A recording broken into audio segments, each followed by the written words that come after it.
এরকম অভিযোগ নিয়ে আসে, আপনার ছাত্রগুলো সালাম দেয় না, সব খালি হুজুর দোষ আর মাদ্রাসার ছাত্র দোষ, আর কারো দোষ নেই। 6 বছর 7 বছরে বাচ্চা বুঝিয়ে পাচ্ছি এর ব্যাপারে এসে নালিশ করে, ছেলেগুলো সালাম দেয় না।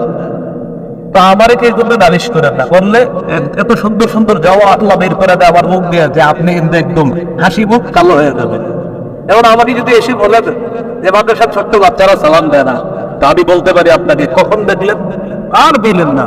ওই দিন আমি বাজারে যাইতেছিলাম ওদের সামনে দিয়ে, ওরা ওই দোকানের সামনে বসে আমার সালাম দেয় না।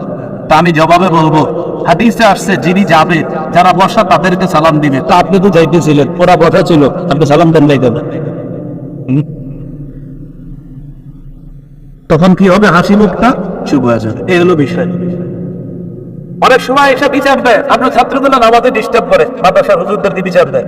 তো ছোট মানুষ 6-7 বছর বয়স, ওরা একটু দুষ্টামি করতেই পারে। আমার কাছে কেউ বললে আমি বলি